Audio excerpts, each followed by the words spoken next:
a este segundo seminario. Como decíamos ayer, nos hubiera encantado poder estar, en lugar de virtualmente, presencialmente en Navalia, celebrando Navalia, pero bueno, va a tener que esperar, se está haciendo de rogar este año la nueva edición. Así que, bueno, como sabéis, me gustaría saludar a Marcos Freire, que ya está por ahí, a José de Lara, que también está, a Javier Arnau, que no sé por qué muy bien, Yo tampoco. no le podemos ver hoy. No sé si dale a habilitar vídeo, pero bueno. No, está. Está. Bueno, pues de momento solo vemos el logotipo maravilloso que tenemos de Navalia, no vemos más. Bueno, aunque sea, no sé, Javier, si quieres empezar tú como ayer. Buenos días. Hola, buenos días a todos. Nada, igual que ayer, lo dicho, vamos a empezar la jornada de hoy un poco recordando la de ayer y la de los mensajes de buenas palabras, tanto de alcalde como de representantes de la Xunta, de que teníamos que estar todos ahora en Navalia, y lo decía ayer, con este magnífico tiempo que hasta eso teníamos preparado y nos ha dejado el virus tocaos. Y entonces hemos querido tener este detalle básicamente con todos vosotros, ¿no? Es decir, que el apoyo que hemos tenido de expositores, visitantes, todos sabéis que en Navalia siempre procuramos que sea algo más que una feria, y estos días pues queríamos en esta semana pues seguir trabajando por el sector naval, seguir sabiendo cómo estabais, cómo habíais llevado el coronavirus y también ser optimistas. Ayer la verdad es que la sesión fue muy gratificante porque todo el mundo se genera bastante optimista y queríamos seguir en esa línea de ser optimistas y de charlar un rato de cómo veis el futuro, qué sectores, segmentos, qué necesidades tiene el sector a la hora, pues ayer hablábamos de financiación, etcétera. Ahí va, yo no soy, ¿eh? No, bueno, a ver, son las conexiones estas que vale. van haciendo poco. Y básicamente era eso, ¿no? Agradeceros a todos que estéis aquí, a los dos ponentes en este caso, a Marcos Freire, responsable máximo de Astilleros Freire, a Pepe de Lara, decano del Colegio de Ingenieros y vicepresidente del Clúster Marítimo Español, para tener también una visión más también nacional, incluso internacional. Y nada, lo dejo en tus manos, Nuria, para que inicies. Veo en el chat que tenemos gente incluso de fuera, veo a nuestro amigo Mario Uribe desde México, ¿Sí? Y alguno más, o sea que bueno, va cogiendo forma esto. Les hemos hecho madrugar un poco, cambiar el horario así un poco, pero bueno. Y que serán, bueno, está sin chat, ¿no? Pero deben ser 8 horas menos en México, debe ser, o 9. Bueno, igual está a última hora de la noche todavía. Ahora le preguntamos por el chat. Bueno, pues eso, muy buenos días a todos, a los que os vais incorporando. Yo creo que lo ideal es un poco seguir la misma línea que estuvimos haciendo ayer en cuanto a las preguntas, porque la idea era, el sector naval es muy grande y quisimos intentar separar en estas dos jornadas, no por hacer ninguna diferenciación, sino por tener una visión distinta a los astilleros de la industria auxiliar. Ayer empezábamos hablando, pues primero saber cómo estabais, cómo desde la parte de los astilleros habíais abordado pues estos casi 2 meses de parón. Entonces, hoy voy a empezar por Marcos y luego me voy con Pepe. Marcos, no sé cómo ha sido pues eso, las noticias que nos iban llegando, que de repente la plantilla tenía que parar. No sé cómo habéis abordado todo este proceso en Freire. Buenos días, Nuria, y buenos días al resto de ponentes y oyentes. Gracias por la invitación en esta jornada virtual. Y bueno, espero en primer lugar que todos os encontréis bien de salud y que, bueno, pues que el confinamiento y el estado de alarma pues lo llevéis lo mejor posible. Vamos a ver. En Astilleros Freire hemos empezado a sufrir los efectos del coronavirus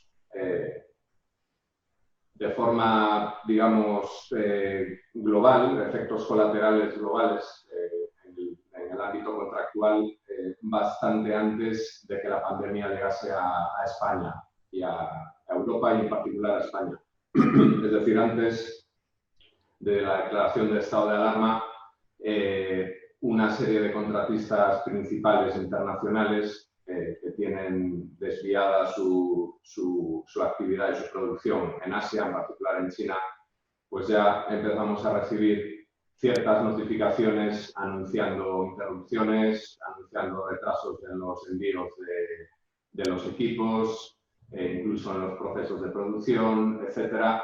Y eso fue el primer detonante, junto con lo que todo el mundo es capaz de ver hoy en día en los medios de comunicación. Yo creo que hemos vivido el episodio en China, lo hemos vivido pues, prácticamente como un reality show casi, que estaba todas horas en los medios, en las redes sociales. Y evidentemente eso pues, ha habido una política de intentar anticiparse a la fase en la que hoy estamos. Bueno, hoy estamos en desescalada, pero me refería más a la fase de declaración de estado de alarma, que es un instrumento que maneja el gobierno y permite centralizar recursos, políticas y bueno, y permite, o al menos es en el marco español, es el instrumento que dispone el gobierno para poder coordinar este estado de tanta excepcionalidad. Desde el punto de vista de la declaración ya oficial del estado de alarma, que si mal no recuerdo fue el viernes 13, no sé si es coincidencia o no, es un viernes 13, no es un buen indicativo, un buen indicador. Y ahí, bueno, pues nosotros como astilleros ya habíamos adoptado una serie de medidas preventivas, anticipándonos a la tormenta que se iba a desatar.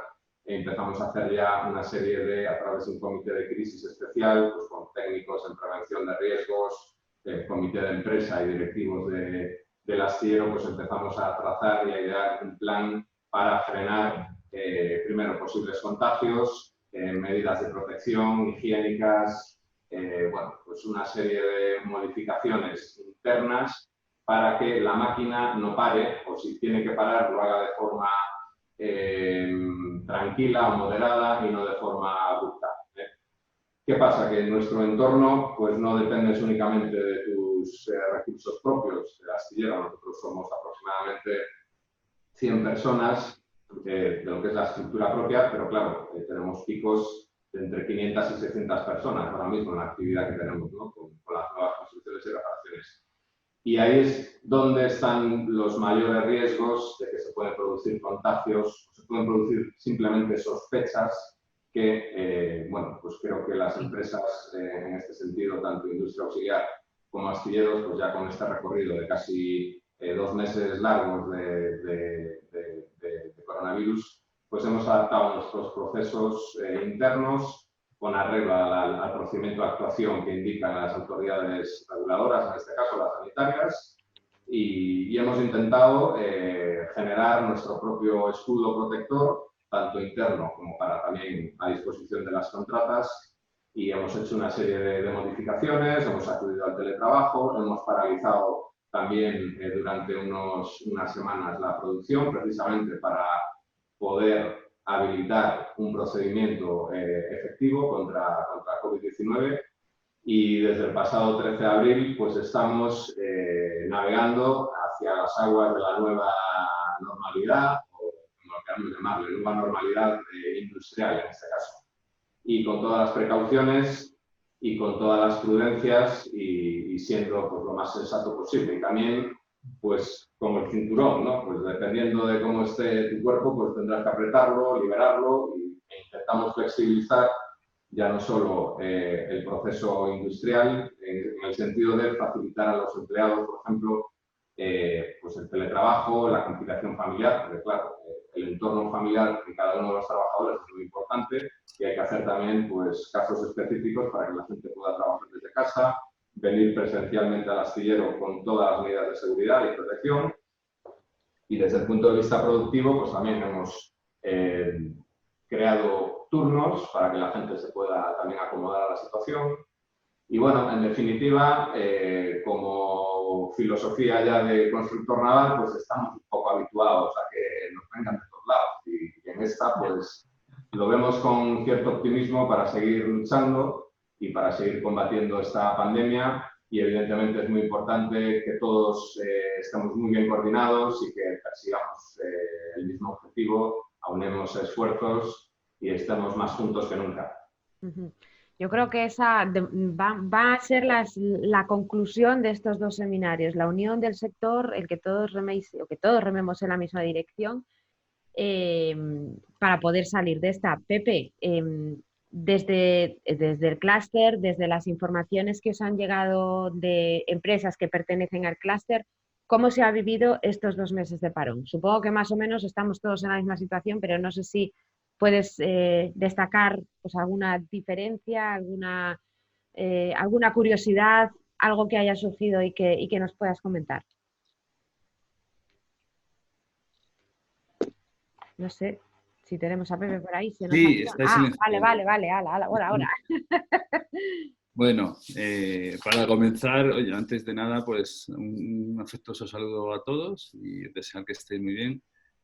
Felicitar, yo creo, a toda la industria y a los astilleros y, por supuesto, a la industria auxiliar, ¿no? Por la agilidad que ha tenido, ¿no? Para adaptarse a este nuevo modelo productivo, por decirlo de alguna manera, y sobre todo por empujar y felicitaros a vosotros, agradeceros que hagáis este tipo de eventos y, sobre todo, como decía también Marcos, que busquemos esa unidad de todos, ¿no? Para defender los intereses del sector naval ante todas las instituciones. Yo creo que es lo fundamental, ¿no? Tener un mensaje único, fuerte y sólido que podamos hacer que vengan pronto las ayudas y se empuje este sector tan importante para España y para el empleo, ¿no? Para la sociedad. Desde la perspectiva del clúster y de sus empresas, así como otras entidades, hemos tenido varias reuniones europeas también con la red de clústeres europeos. Pues bueno, la situación que se ha vivido es un poco parecida, ¿no? en Europa principalmente, y ha afectado evidentemente mucho más a países que estamos en el arco mediterráneo, ¿no? que a países nórdicos, ¿no? Por la propia, digamos, política, por las medidas de contención tomadas en distintos países, ¿no? Lo que sí estamos viendo, evidentemente, que está cambiando las tendencias en todo, con las informaciones que recogemos también de Clarkson y de otras agencias, ¿no? Pues evidentemente lo que se ha visto es una caída increíble, la misma que hubo en el año 2009, de lo que es la producción industrial. Lo único que aquí ha sido de golpe, ha sido en una semana, frente a caídas que fueron, pues bueno, más lentas en otros momentos, ¿no? Pero estamos hablando, pues, caídas del PIB, por ejemplo, en la zona euro, por ejemplo, porque estamos hablando del 3,2% en el primer trimestre, por ejemplo. Claro, todo ello hace que las previsiones sean, por ejemplo, para la zona euro también 7,5% de caída, frente a lo mejor China, que se espera que tenga incluso una subida del PIB del 1,2%. Entonces, ¿todo esto que ha hecho? Pues bueno, hemos visto todos por primera vez en el mundo que el precio del crudo sea negativo. Y eso nos va a afectar y nos está afectando. Evidentemente hay sectores que se están resintiendo. Se van a resentir mucho, pues el sector del oil and gas, pero también se ha resentido y se va a resentir, por ejemplo, construcciones militares, porque digamos que los ciclos de inversor de los distintos países y sobre todo países que estaban invirtiendo en España, como Arabia, pues bueno, basan mucho su economía en el petróleo, ¿no? Y eso pues puede afectar, ¿no? Otra tendencia que estamos viendo, evidentemente, es el proteccionismo, ¿no? Yo creo que estamos viendo cómo todos los países están ayudando a su industria, están impulsando programas nacionales, están sacando, ¿no? Y reactivando contrataciones para dotarse de flotas y ayudar además a la reactivación económica. Y yo creo que también tiene que ser una política de España, ¿no? Así tuvimos en el Instituto de Ingeniería de España una videoconferencia antes de ayer con el rey y así se lo transmitimos también. Es decir, la importancia de apoyar a la industria en general, pero particularmente a la industria naval y a programas nacionales tan importantes pues, como el programa de la F-110 o en el mundo civil el terminar de empujar lo que es proyectos de buques importantes donde España está muy especializada y es líder en el mundo, como son los buques oceanográficos, pues teniendo aprobado por el Fondo FEDER el 80% de la construcción de un buque, pues le transmitimos a Su Majestad la importancia de que empujara este proyecto, y ya no solo por el propio trabajo que genera, sino por la necesidad de esa renovación de flota para activar la economía azul. Todos hablamos mucho de la economía azul, y eso es crítico, el tener los mejores buques oceanográficos y mantener esa soberanía tecnológica que tenemos, ¿no? Y esa especialización.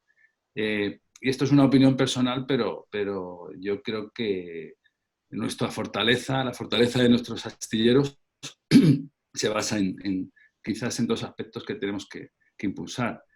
Uno es ese talento y capacidad que tienen los astilleros para customizar, por decirlo de alguna manera, hacer buques muy específicos y adaptados a los requerimientos de sus clientes. Y yo creo que eso se nota en la variedad de buques, además, y buques muy, muy especializados, pues, por ejemplo, como Freire, ¿no? está construyendo, y otros astilleros de la Ría de Vigo.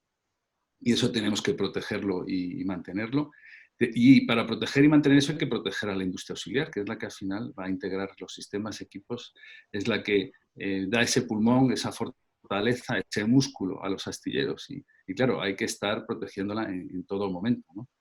Y ese segundo aspecto que comentaba, pues es esa industria también del conocimiento, esa industria auxiliar que tiene, ¿no?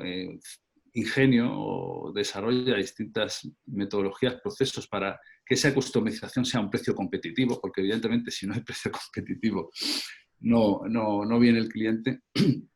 Hay que también invertir en ese talento, en esa industria.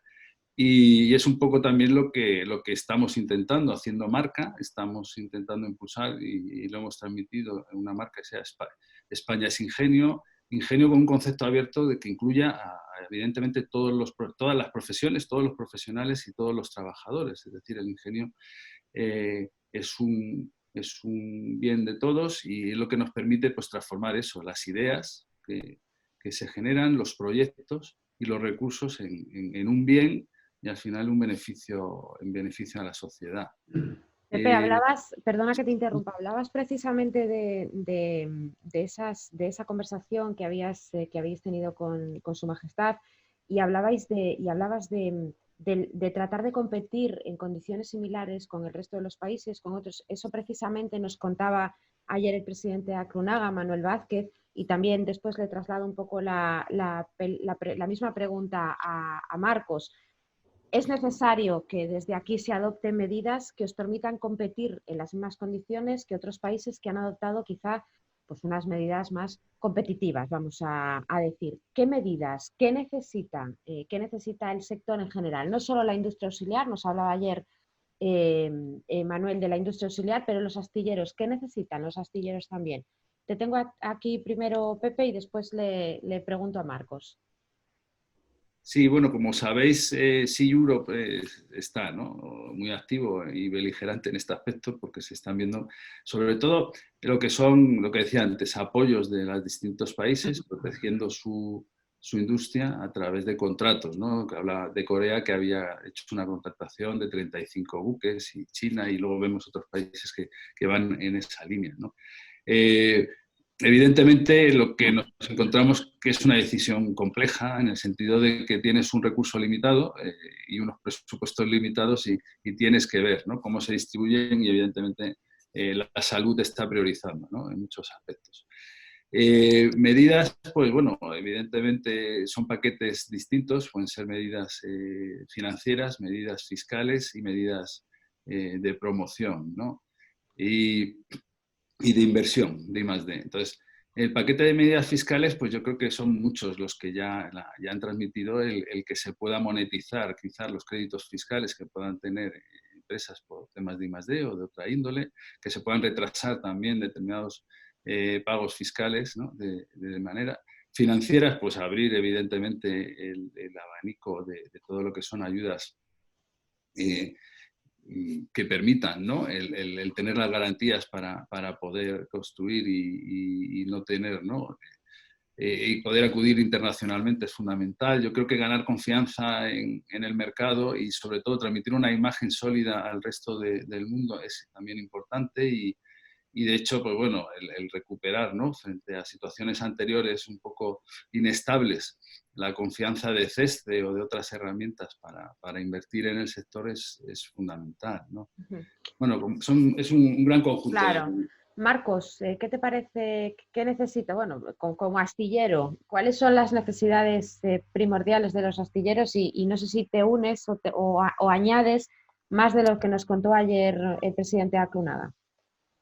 Bueno, yo me gustaría poner el énfasis en un aspecto que llevamos los astilleros reivindicando desde, yo creo que históricamente, y es una petición muy sencilla y muy fácil de entender, porque lo que necesitan los astilleros europeos, además de Estados Unidos, evidentemente, que eso ya es una cuestión un poco más filosófica, yo creo que lo que necesitamos, en particular en España, es un marco regulatorio uniforme y, sobre todo, transparente.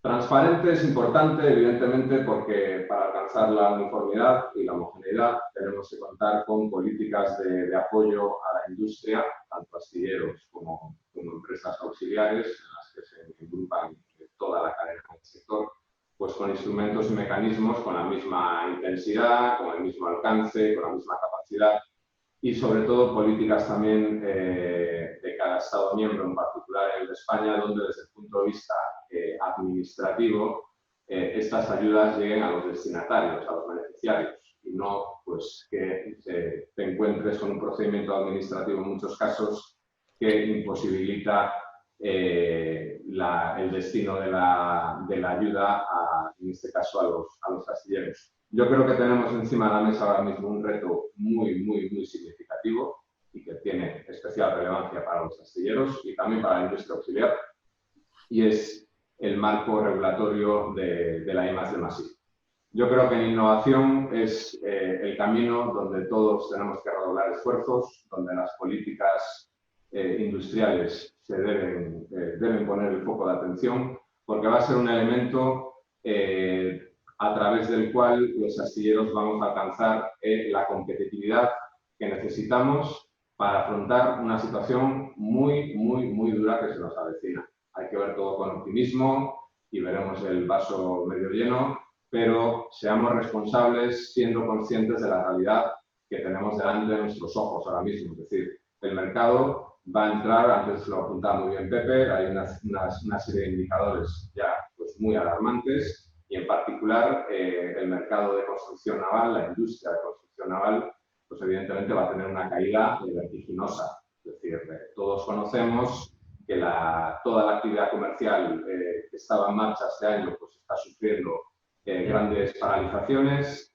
está afectando a segmentos donde, por ejemplo, los astilleros de Vigo tenemos un reto importante para una especialización en el mercado de los cruceros, de los buques de lujo, y yo creo que el mensaje que debemos trasladar a nuestros políticos es que en este entorno del estado de alarma es muy importante que se aceleren todos los procedimientos para que los marcos regulatorios que estén pendientes de renovación, pues tanto, por ejemplo, el I+D+I para los astilleros, se aceleren lo máximo posible y que los astilleros puedan contar con herramientas efectivas para poder salir, primero, a un mercado que va a estar tocado del ala, porque eso es así, y segundo, poder salir en las mismas condiciones que salen otros, porque si no es que no tiene sentido. Es decir, no podemos ponernos el reto de ser competitivos sin contar pues con las mismas herramientas que cuentan otros. Yo creo que esto es una asignatura pendiente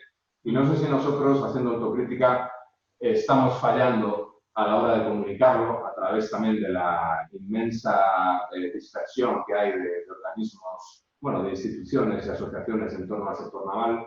Y yo creo que también es el momento de hacer autocrítica, recapacitar y aunar esfuerzos todas las asociaciones para trasladar mensajes claros e inequívocos a la gente que al final nos administra y nos tutela y nos gobierna. Y en este caso el Ministerio de Industria, pues evidentemente es nuestro tutor esencial y bueno, y yo creo que, ya te digo, o sea, marco regulatorio uniforme, transparente, impulsar el I+D+I para los astilleros es muy importante, innovación en buques y en procesos productivos. Y luego también lo que se echa de menos es que nuestras comunidades autónomas tomen más protagonismo, porque hay mecanismos regionales en el marco normativo europeo que permitirían a muchas comunidades autónomas adicionar esfuerzos o intensidad de ayudas en este campo. Y, por ejemplo, no se está haciendo nada desde hace mucho tiempo. Yo creo que eso es el momento de ponerlo encima de la mesa donde estén las prioridades. Uh-huh. Yo creo que, bueno, vamos teniendo que se anima bastante el chat. Yo tenía muchas preguntas por aquí. Tengo alguna de algún periodista que si no hago, luego me va a tirar de las orejas. Pero creo que Javier quería comentaros algo antes a los Y dos. bueno, prácticamente lo ha contestado Marcos y también Pepe. En esa línea, yo a veces lo cuento, yo vengo más del mundo del turismo y España tiene, creo que son 89 oficinas de turismo en el exterior para promocionarnos como destino turístico. Y sin embargo, otros países, como por ejemplo la competencia que es Holanda, en vez de tener oficinas de turismo en sus embajadas, tiene una delegación naval, en muchos casos, o incluso en España hay un delegado naval, pues quiero recordar, pues me digo el de la Embajada de Chile o en Estados Unidos, ¿no? Entonces, creo que en esa línea de unión, el planteamiento de que somos un sector estratégico y que también el sector naval crea marca España, lo decía Marcos, ¿no? A lo mejor es una asignatura pendiente que, independientemente de que cada comunidad y cada clúster regional haga su trabajo y trabaje luego de manera conjunta, yo si tuviera la varita mágica lo diría evidentemente, ¿no? Pero los que estáis más en el sector hay que buscar la manera, lo dice Publio en el chat, de hablar con el ministerio, de dejarlo claro, muchos temas, de que somos un sector estratégico como puede pasar con el automóvil. Aquí el automóvil estornuda y todos nos ponemos nerviosos. Ayer trasladaba en el chat que curiosamente, creo que puede haber una ventaja competitiva con respecto a otros sectores, porque la deslocalización en este sector no es tan fácil, pues lo que comentaba Pepe sobre Freire, por ejemplo, ¿no? Que hacemos barcos mucho más especializados, a medida, es un trabajo mucho más del día a día y mucho más específico, y a lo mejor esa ventaja competitiva tenemos que trasladarla, convencer a quien sea de que es un sector que crea marca España, que hay un astillero presente que está en el mundo vendiendo la marca España y la marca Galicia por todos los países del mundo, y un representante del clúster marítimo español que está a nivel internacional en foros europeos. Y yo creo que a lo mejor hay otros sectores otros países más mentalizados que nosotros, no digo sectores, sino a lo mejor incluso a nivel de calle, los políticos, de que, bueno, no acaban de ver como un sector estratégico que crea marca España al sector naval, ¿no? Igual exagerado un poco, pero bueno, desde fuera, que no soy un experto del día a día, a veces parece que da esa sensación, ¿no? Pepe. Bueno, yo me sumo a todo lo que ha dicho Marcos, lo comparto plenamente, y también lo que estabas comentando. Por supuesto, yo le he puesto ya un mensaje al jefe de gabinete de la ministra, a ver si nos puede recibir, o vamos, aunque sea virtualmente, con una videoconferencia, y sobre todo me parece fundamental que vayamos unidos. Ya sabes que en algún comité técnico de Navalia, hablando con el alcalde, ya le dije que un poco en broma, decía que el enemigo del sector naval era el del automóvil, en el sentido de broma, diciendo que hay un recurso limitado por el Estado y si los recursos van todos al automóvil, evidentemente nos quedamos sin recursos en el naval. Y por supuesto que es muchas veces lo que transmitimos, que queremos que un trato equivalente, sobre todo por la importancia, ¿no? que tiene este sector, y sobre todo porque es un sector mucho más especializado. Estamos hablando de fabricaciones, ¿no? de series muy cortas, casi únicas, que requiere mantener, como decíamos, ese talento, esa industria, que no se vaya, o incluso que no la sustituyan por empresas extranjeras, ¿no? Que ese es el peligro que muchas veces podemos correr, ¿no? Entonces, pues bueno, yo creo que lo que hay que hacer, y yo creo que muchos lo ponen en el chat, es seguir trabajando, empezar a tener reuniones y sobre todo si vamos todos unidos, que a mí me ha encantado un poco lo de no dispersarnos, aunar, el tener, ¿no? Que decía Marcos, un mensaje claro, unívoco y del sector. Muchas veces es lo que nos falla, ¿eh? Y se ve en Sea Europe también, que hay varios representantes, se ve mientras que los otros países solo tienen uno y se ven en muchos sitios. Yo creo que es el momento. Si no lo hacemos ahora, yo estoy convencido que no lo haremos nunca. Y, por supuesto, desde el clúster, desde la Asociación de Ingenieros Navales, y yo personalmente estoy a vuestra disposición para ello.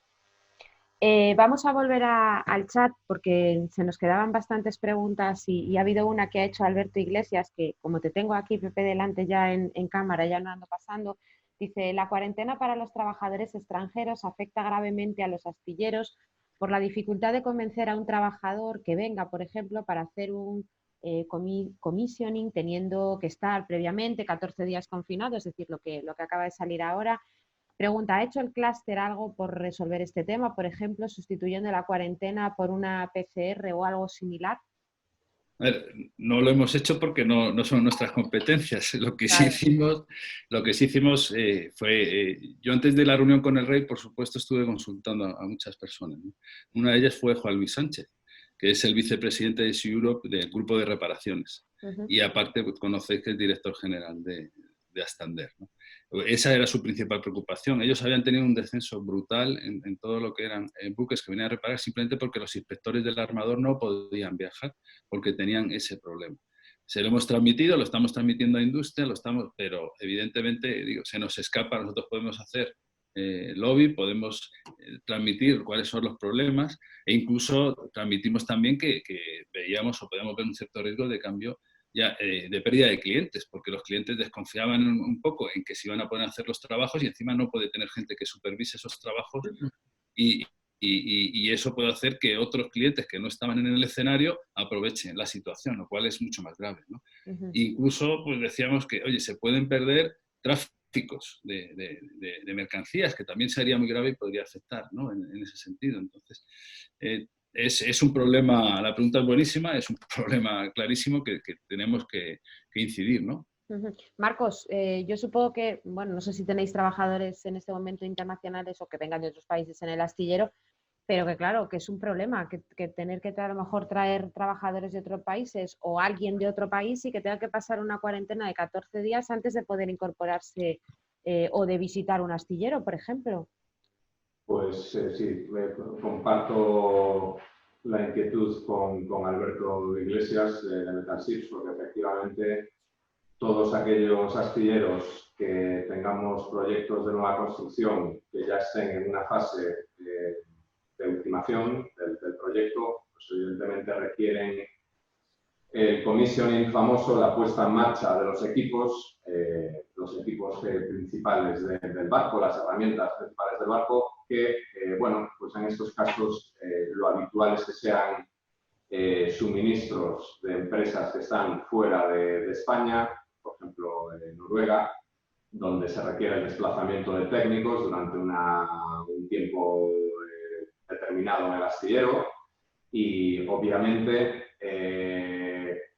la libre circulación de trabajadores en este sentido, que está restringida por el COVID-19, pues nos pone en una situación muy complicada. Y ojo, porque no es en este sentido algo que sea fácil de explicar a los armadores, aunque el entorno debería ser fácil de explicarlo, ¿no? Pero al final va en contra de los intereses del astillero, porque es tiempo perdido, es coste añadido a tu proyecto, a tu producción, y luego, pues evidentemente, dependiendo de los contratos los que haya tenido que entrar cada uno de los astilleros con los armadores, pues te permitirán reclamar los famosos retrasos permisibles o no, y te expondrás a riesgos pues, de pago de multas importantes, los planes liquidados, o incluso también ciertos astilleros que podrían estar en unos periodos ya de retrasos más allá de lo permisible,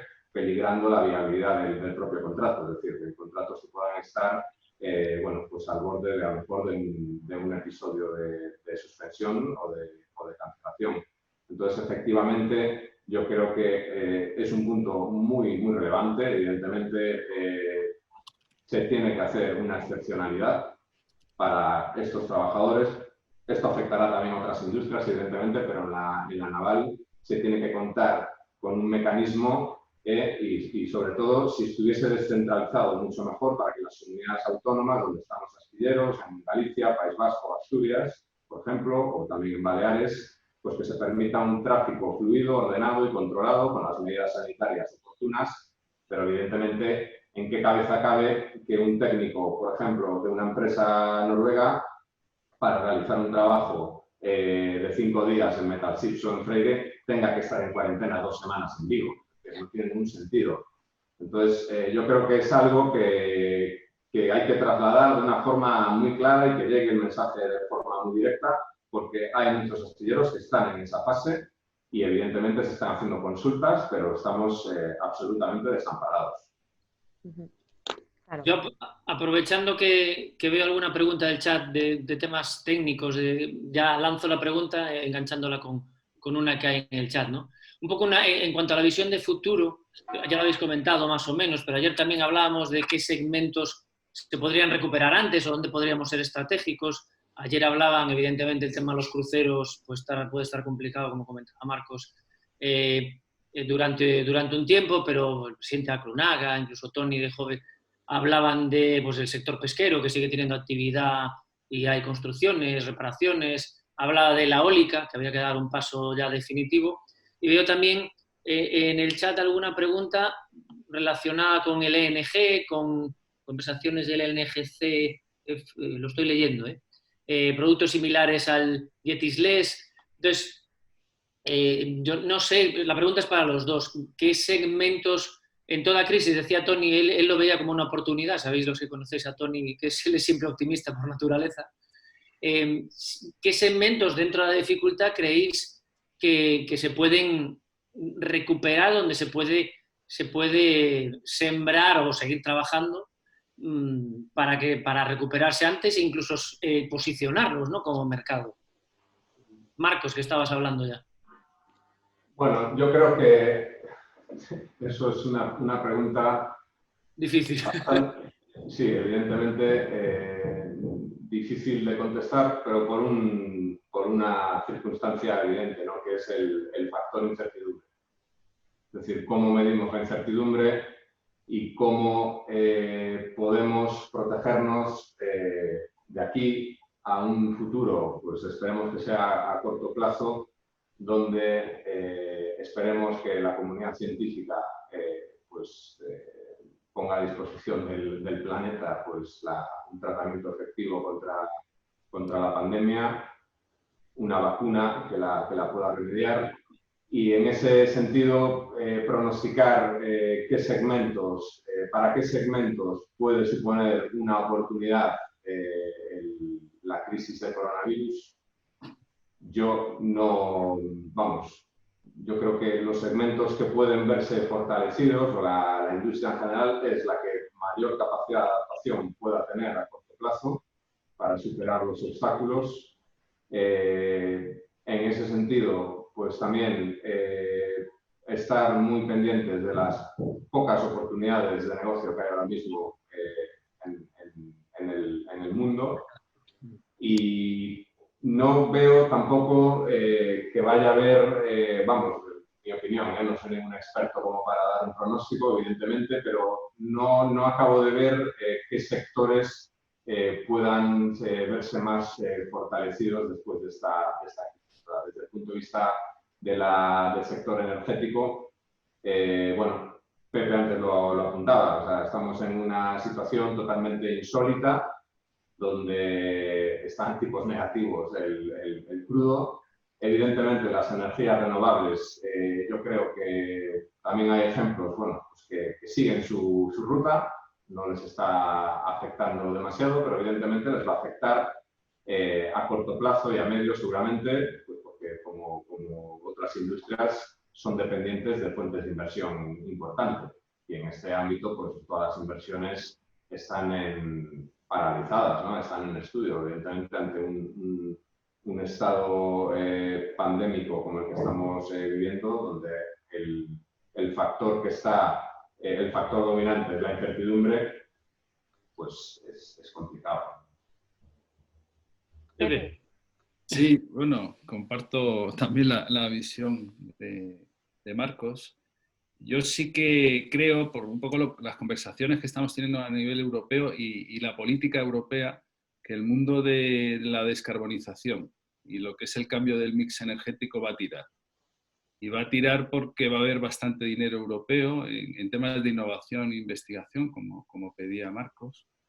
Y vemos un cierto posicionamiento o dinamismo, ¿no? Nosotros, de hecho, en esta crisis, mientras los registros de proyectos se han caído un 54% en lo que son inspecciones o actividades, ¿no?, que requerían presencia, en proyectos especiales han subido un 10%, en lo que son los proyectos de ingeniería, ¿no? Entonces, quizás en ese nicho, y que es muy amplio, ¿no? Porque claro, hablas también de adaptación a la normativa de la OMI, hablas de combustibles alternativos como el LNG. Hay una tendencia ahora de hidrógeno también muy potente hacia el sector, ¿no?, esa transformación como de combustible.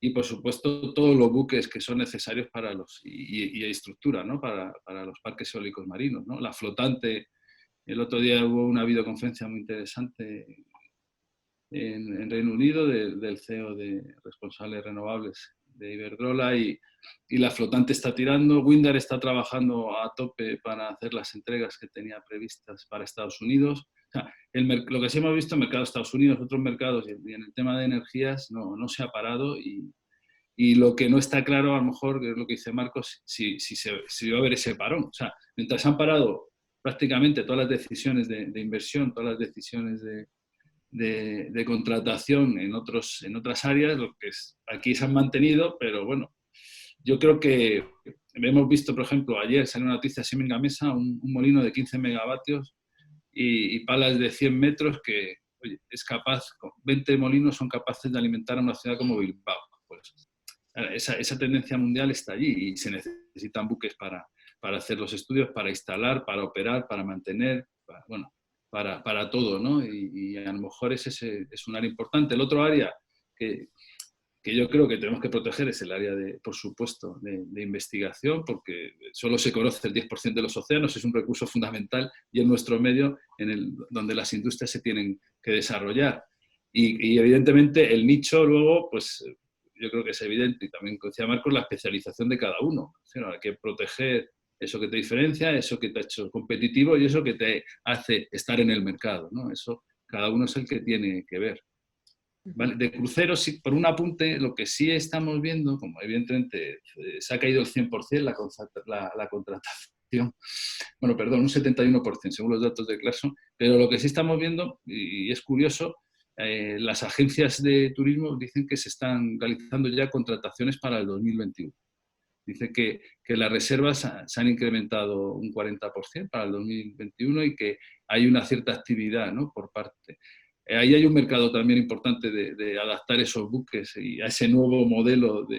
Y yo creo que ahí Vigo va a ser competitivo porque quizás los grandes cruceros van a perder un poco de empuje frente a cruceros mucho más especializados y personalizados, donde permita un mejor control sanitario, ¿no? Estaba buscando yo ahora en el chat una pregunta de Emilio Costoso que se me había colado a mí, que nos decía, ¿cómo podría afectar el proteccionismo del que se está hablando europeo a los proyectos amparados por fondos europeos? ¿Podrían estos fondos ser destinados en estos momentos a otros cometidos? ¿Qué os parece? Bueno, los fondos europeos, no sé, supongo que se refiere a los fondos, pueden ser FEDER, los fondos europeos que se fondos ponen a sociales. disposición del Estado, y el Estado es el que ¿no?, define cuál es el mejor uso o aplicación, ¿no? Y evidentemente es una pregunta estupenda que a mí también me gustaría saber, pero que Hacienda es el que tiene la respuesta y la llave, ¿no?, a esos temas. Lo que tenemos que hacer es pelear para que esos fondos, hacer ver la importancia de que se dirijan hacia el sector, ¿no? Antes de continuar, sé que hoy es un día de bastantes foros online, entonces tengo algunos periodistas que dentro de un ratito se tienen que pasar a otra reunión y me pasaban una pregunta muy concreta para Marcos, que es que ¿qué carga de trabajo tiene en este momento el astillero, Marcos? La carga de trabajo del astillero Freyres no se ha visto incrementada en este 2020. Seguimos trabajando muy intensamente en varios proyectos que están en vigor desde hace tiempo, desde buque crucero, buque oceanográfico y buque de pesca también para una armadora española.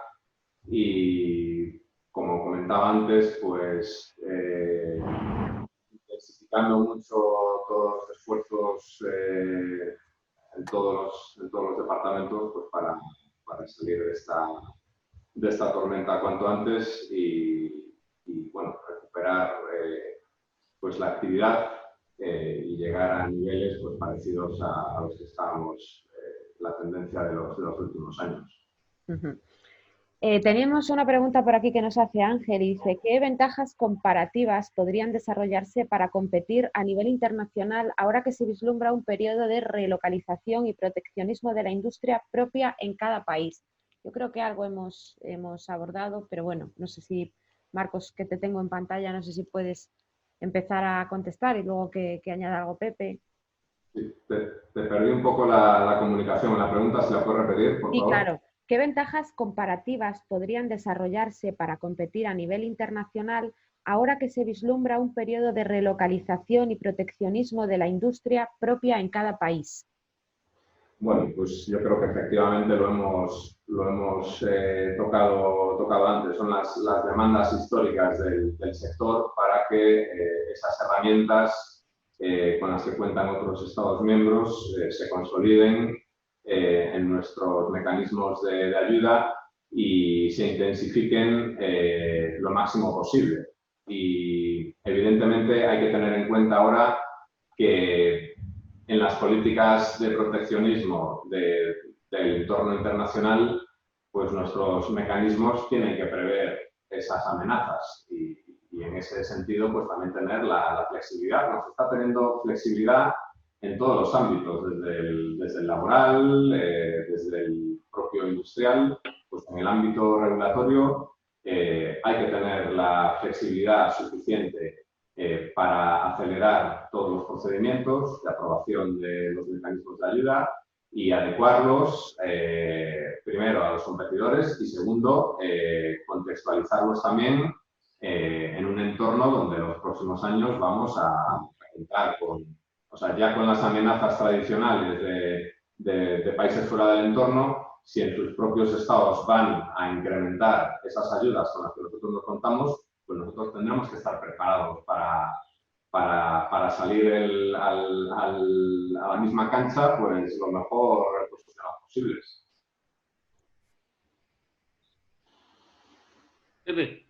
Sí, bueno, yo creo que se ha comentado mucho, pero la mayor fortaleza quizá, o aparte de ese aspecto que hay que trabajar para tener más flexibilidad burocrática y más facilidad y garantías del Estado y apoyo. La otra línea yo creo que nos beneficia mucho es, como decía antes, nuestra industria auxiliar y astilleros que son capaces de adaptarse a cualquier requisito y petición del cliente. Es decir, y a un precio, es lo que estamos viendo en mercado, pues que está haciendo pues que se contrate principalmente en España. Y es un poco por lo que hablaba de ese ingenio, ¿no? Esa capacidad, a lo mejor, no sé si es creatividad y persistencia y trabajo y punto honor de la industria auxiliar, de los astilleros, por coger cada reto como un desafío que empujar y conseguir, ¿no? Obtener un producto que sea realmente novedoso en el mercado, ¿no? Entonces, volvemos también a que hay que incentivar el I+D, la innovación, apoyar a los astilleros en esa línea, tanto en procesos como en productos, porque estamos viendo que es el elemento diferencial. Uh-huh. Nos quedan 10 minutos. Yo creo que para poder ir terminando, probablemente podríamos seguramente seguir debatiendo, seguir hablando, habría muchas preguntas, pero ya digo, hay periodistas, hay personas que nos están viendo que ahora mismo se tienen que pasar a otra conferencia que tenemos a las 10 aquí en Vigo. Y a mí me gustaría terminar con los dos o con los tres, que me hicierais una reflexión de futuro, porque que quisimos titular este seminario Presente y Futuro del Sector Naval.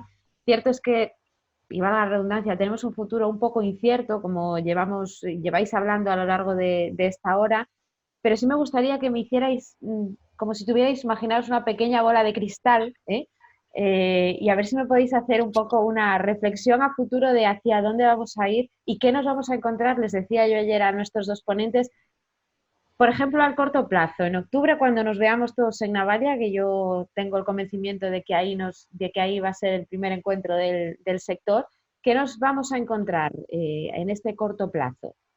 Pepe, venga, que te tengo aquí ya en pantalla. Como has sido el último en hablar, te tengo aquí delante, venga.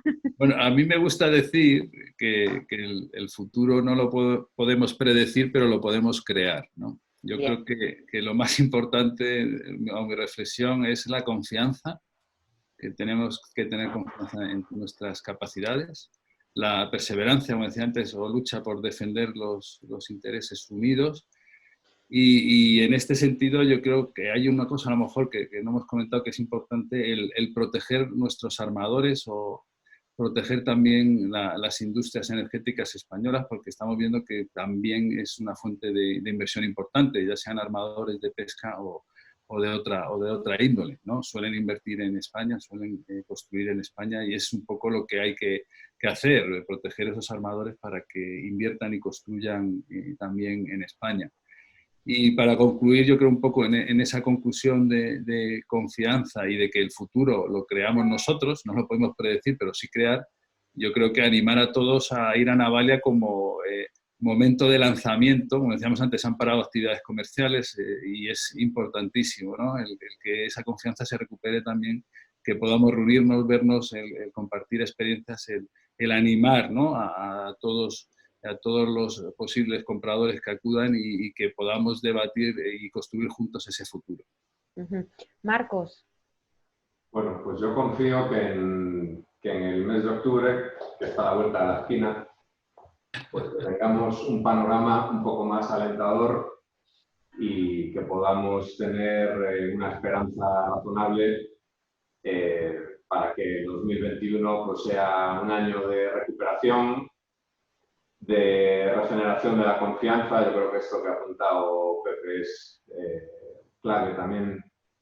Y también me gustaría que, además, que desde el punto de vista y ámbito sanitario, pues que contemos con una infraestructura adecuada y la que corresponda a este país. Evidentemente, este país no solamente lo componen los empresarios navales, sino que lo componen muchos empresarios y una sociedad pues también de trabajadores y sociedad pues también de gente mayor que ha sufrido episodios históricos de este país bastante más duros y severos como este. Y yo espero encontrarme un mapa social donde haya más diálogo y donde podamos poner un rumbo hacia un futuro pues eso, lleno de más esperanza y más confianza y sobre todo que tengamos en cuenta que va a ser un camino largo, que tendremos que tener mucha capacidad de adaptación, tenemos que tener mucha paciencia y mucho diálogo entre todos. Hay una parte aquí también importante que no hemos tocado, que es el diálogo social. Nos van a tocar años que, bueno, tendremos que mantener la esperanza por una cuestión de sobrevivir, porque si no uno, pues, casi que ni se levanta, ¿no? Por las mañanas. Entonces hay que tener esa moral. Alguien lo decía en estas numerosas ruedas de prensa que tenemos ahora del gobierno, hay que tener la moral de victoria siempre, ¿no? Y eso creo que es, a mí ese mensaje me ha gustado. Pero es importante el diálogo social, porque verdaderamente nos vamos a enfrentar a un panorama complicado, donde va a haber negociación colectiva, donde va a haber reformas laborales y donde va a haber pues ciertas áreas industriales y sobre todo desde el punto de vista empresarial, donde vamos a tener muchos retos y ahí creo que debemos ir unidos también con los agentes sociales y generar una base también, pues, también de confianza social en ese sentido, porque a pesar de que la esperanza la mantendremos, hay que ser conscientes de que tendremos también por delante tiempos complicados. Yo creo que el diálogo social, ayer y estos días se está viendo noticias respecto a este tema, es importante mantenerlo, conservarlo, potenciarlo, porque al final va va a ser para el beneficio de todos. Entonces, ahí creo que, espero que seamos entre todos capaces también de construir un recorrido a corto plazo que nos permita ver las cosas con un poquito más de optimismo. Uh-huh. Antes de despedirnos, Javier, creo que te toca a ti y luego decido yo. Bueno, yo primero eso, agradeceros a los dos que hayáis estado aquí pues charlando con nosotros, que en esta iniciativa un poco de homenaje a que la feria no se ha hecho. Yo también como remate coincido con los dos, ¿no? Tanto el ser humano es ser social y ya no por la parte de Navalia, ¿no? Que todos al final necesitamos un sitio donde encontrarnos y poder saludarnos, porque eso, el ser humano es un ser social. Pero también vamos a tener que ser, esa parte social del ser humano es lo que dice Marcos, ¿no? Que vamos a necesitar hacer mucha pedagogía para estar todo el rato hablando, todo el rato negociando, en el buen sentido de la palabra, diálogo social, como decía Marcos, diálogo con las administraciones, para hacerles ver la importancia que tiene el sector. Y Pepe hablaba también de ir todos de la mano cuando haya que hacer ciertas demandas, ciertas reclamaciones. Pues bueno, yo lo auno todo en esa palabra, de que el ser humano es un ser social, tanto para reunirse y sacar adelante proyectos, y ha habido epidemias similares o problemas económicos como hace 10, 12 años, y bueno, al final, como decía Marcos también, con bajas que por desgracia son ya no recuperables, pero es que también, como decíais, ¿no? Es que si no, pues a veces no daría ganas de levantarnos de la cama, entonces hay que levantarse y seguir yendo de la mano, ¿no?